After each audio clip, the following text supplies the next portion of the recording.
Gracias. Vamos a comenzar así en hora.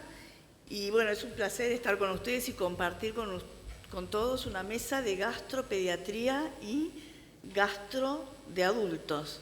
La continuidad, ¿verdad?, en la enfermedad y los dos extremos.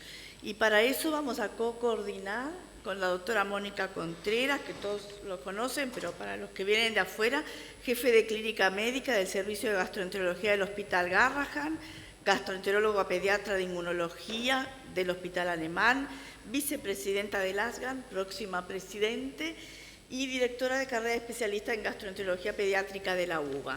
Y vamos a comenzar entonces con las edades pediátricas.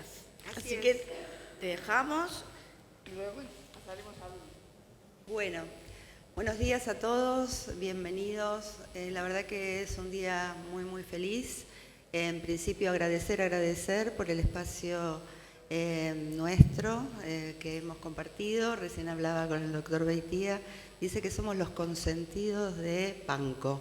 No sé si será así, bueno, le agradecemos enormemente a todo GADECU, Panco, la posibilidad que nos dan a los gastroenterólogos pediatras, y no me voy a detener mucho más porque realmente estamos acotados y vamos a ir con los tiempos justos. Sí, vamos a hablar hoy sobre enfermedad inflamatoria intestinal en edades cruciales. Y bueno, vamos a empezar por los más chiquitos, lo que nosotros llamamos very early onset. Así que le vamos a decir al doctor Jorge Amil Díaz, que es gastroenterólogo pediatra de Porto, de Portugal, es miembro fundador efectivo de los grupos de trabajo de enfermedad inflamatoria intestinal. Ustedes escuchan la clasificación de Porto, este grupo de trabajo realmente al cual nosotros nos adherimos y tenemos muchos amigos, el doctor Javier de Carpi también, luego nos va a hablar sobre la transición. Así que, doctor, por favor, si puede acercarse. Está su charla cargada, ¿verdad? Sí, sí. Bueno, los dejo entonces, un placer. Gracias. Buenos días, muchísimas gracias por la invitación que me honra muchísimo. Yo vengo de Portugal, de Porto. Les hablaré en portuñol. ¿Y cómo hago para avanzar las diapositivas, por favor? Aquí lo tengo, gracias. Bueno, no tengo conflictos de interés para mi charla. Es un tema muy complejo. Intentaré de quedarme en el tiempo que ha sido alocado. Perdón, lo haré un poquito rápido. Bueno, sabemos todos que la enfermedad inflamatoria es... ¿Se oye? ¿Así? Bueno, sabemos todos que la enfermedad inflamatoria intestinal es el resultado de los genes, del ambiente, del fenotipo, pero también de acaso. Las causas que acaban en una inflamación crónica del intestino son múltiples de una interacción muy compleja de la microbiota intestinal con el epitelio, con el sistema inmune, pero cuando la enfermedad se empieza en edades muy tempranas, los factores genéticos tienen un papel más importante. Así, la clasificación de enfermedad inflamatoria de Montreal dice que pediatric onset es todo lo que empieza antes de los 17 años. Todavía en este grupo de los niños hay situaciones que son muy diversas y por eso la clasificación de París la separa en early onset, antes de los 10, very early onset, antes de los 6 años, infantile and toddler onset, antes de los 2 años, y neonatal en el primer mes de vida. Estas situaciones, las clasificar es importante porque el papel de los varios factores es distinto.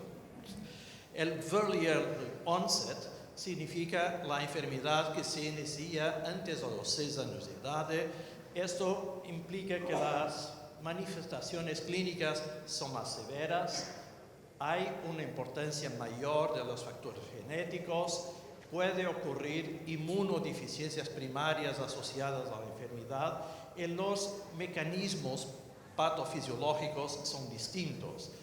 Puede haber defectos de la barrera epitelial del intestino, perturbación de la inmunidad innata, defectos de maturación y activación de los linfocitos T y B, y puede haber respuestas autoinflamatorias y de apoptosis que son no normales. Y aquí vemos 4 casos de enfermedad que todos los conocemos como una enfermedad de Crohn. Todavía, esto es una mutación de FOXP3, allí es una mutación del receptor de interleuquina 2, aquí de interleuquina 3, 10, y aquí una mutación de NOD2. Y por eso un fenótipo que parece igual en todos puede tener causas muy diversas y esto tiene implicaciones en el manejo de los pacientes. Bueno,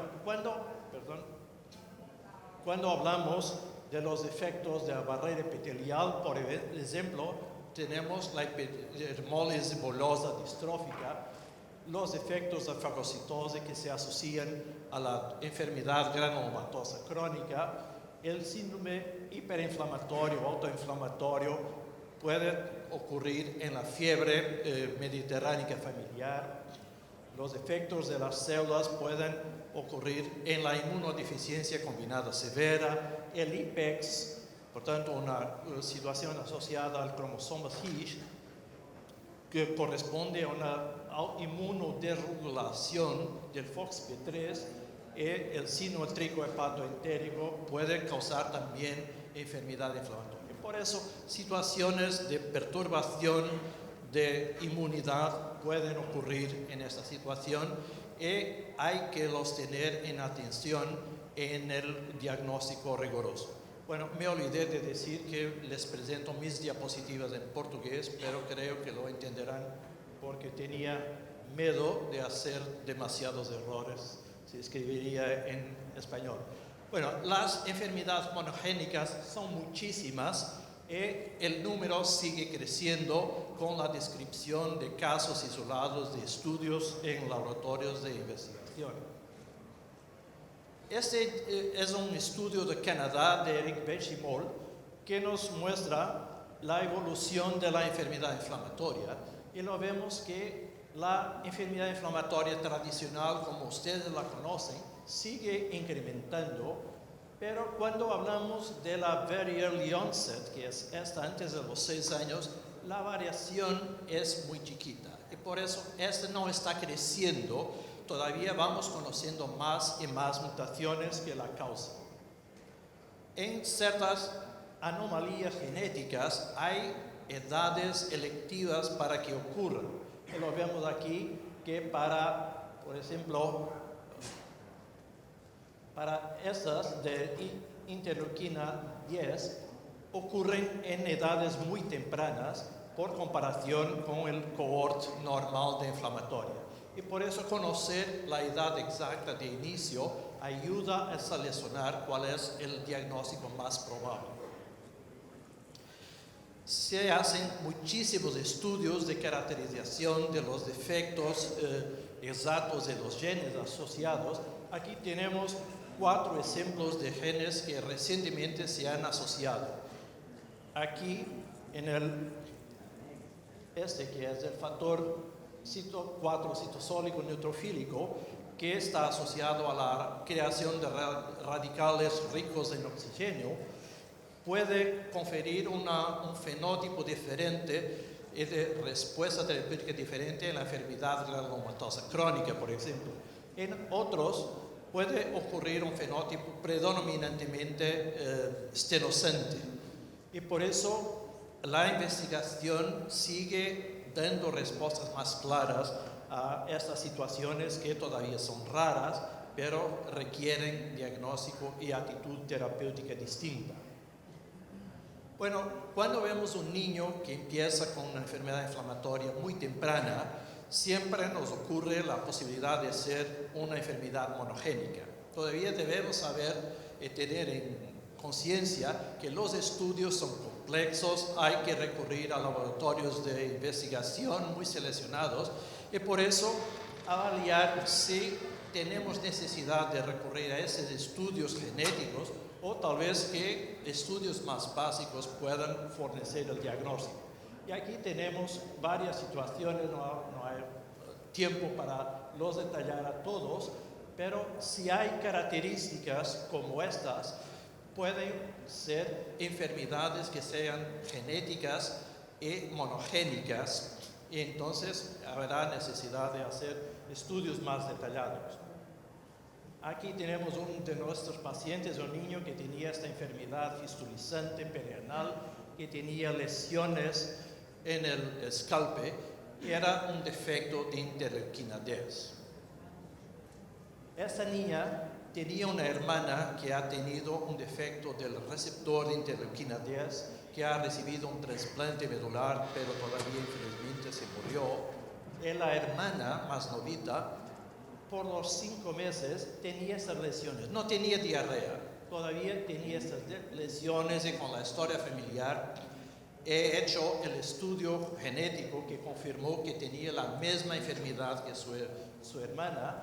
Ha recibido un trasplante muy temprano y ahora está así, muy saludable, sin cualquier terapéutica.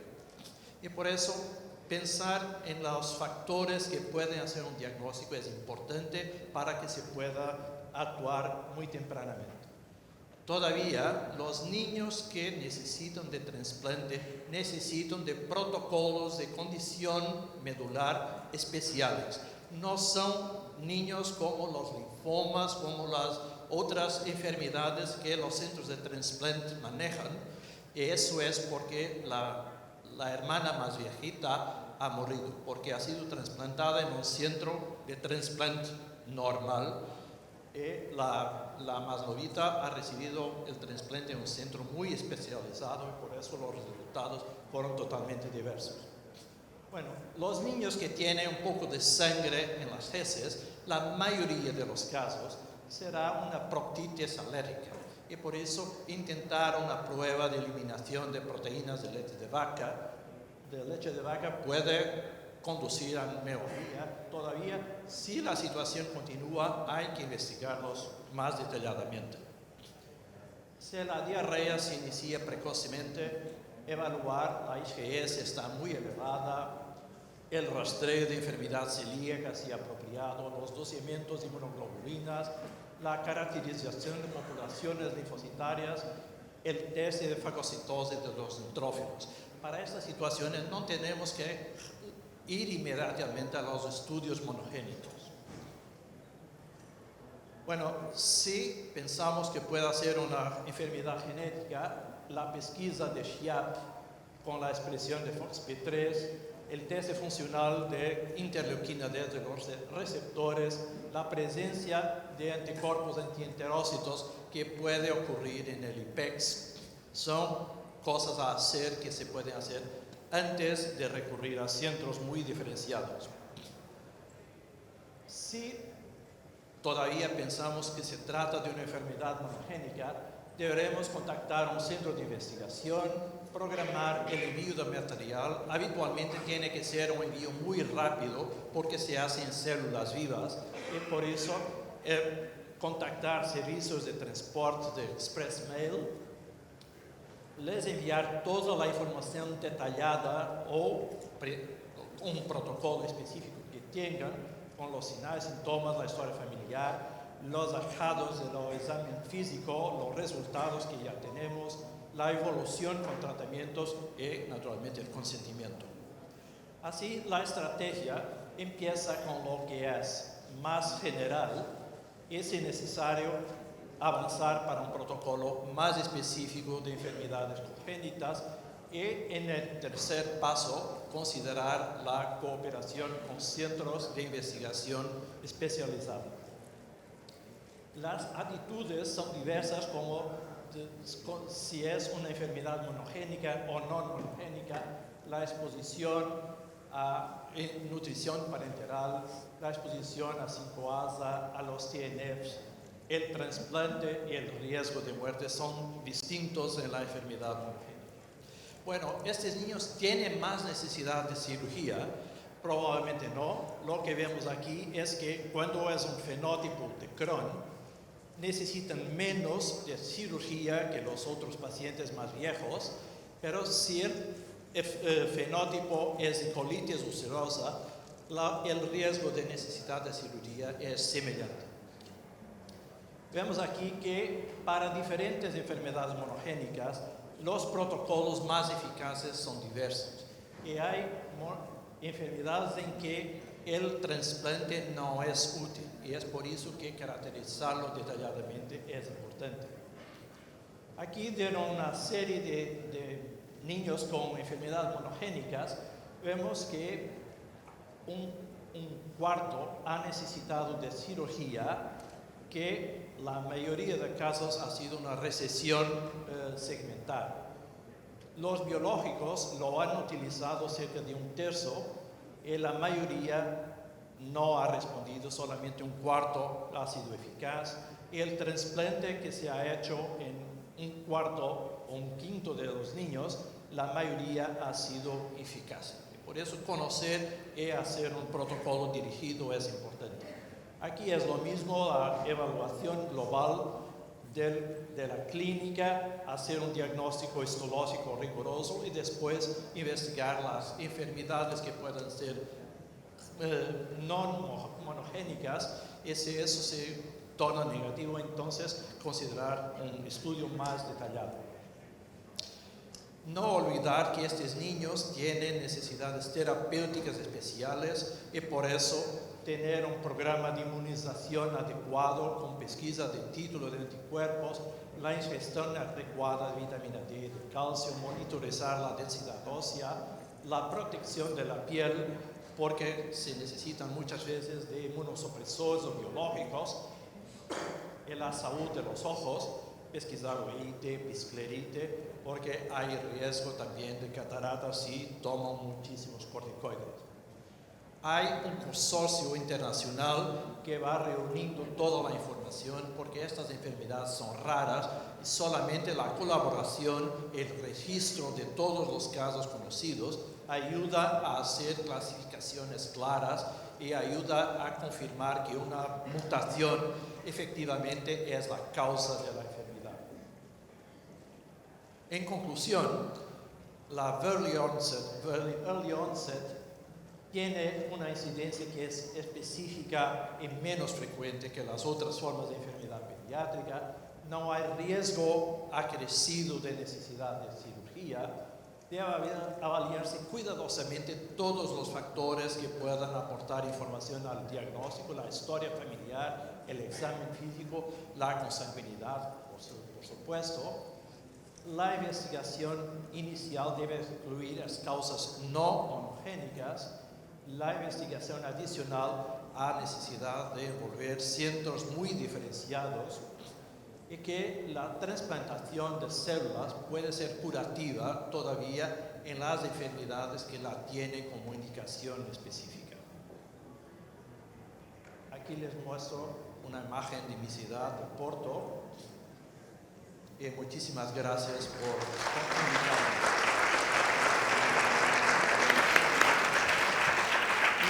Muchas gracias, doctor. Bueno, nuestros pacientes sí.